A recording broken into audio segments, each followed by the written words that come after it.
Ako'y may dala-dalang balita galing sa bayan ko. Nais kong ipamahagi ang mga kwento at mga pangyayaring nagaganap sa lupang ipinangako.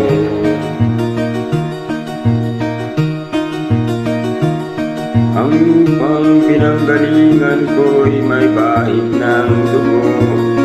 May mga lorong di makalipad, nasa hawol lang ginto. May mga puno walang dahon, mga pusong di makakibot sa mga pangyayaring nagaganap sa lupang ipinangako.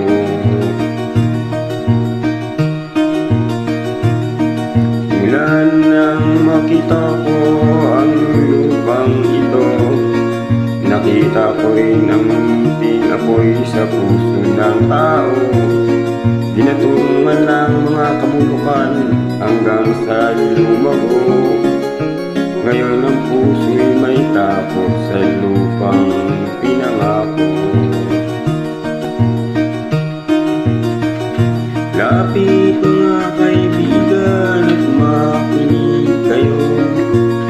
Ako'y may dala-dalang balita galing sa bayan ko. Nais kong ipamahagi ang mga kwento at ang mga pangyayaring nagaganap sa lupang ipinangako.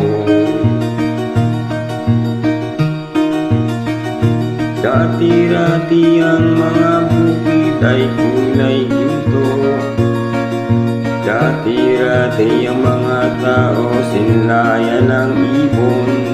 Dati-rati ay katahimikan, musikang nagpapatulog sa mga batang walang muwang sa mundo. Ngayon ang lupang pinangako ay nagsusumamo. Patatayin niya ng luha ang apoy sa kanyang puso.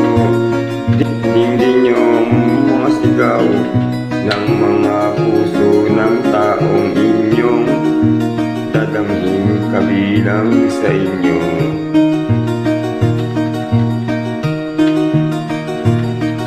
Doon mga kaisunan upang nilaw kamo. Doon ako'y dala nga mga balita gikan sa banwa ko. Gusto nga ipaibalo ang mga istorya na nga nagagahitabo sa banwang isa na to.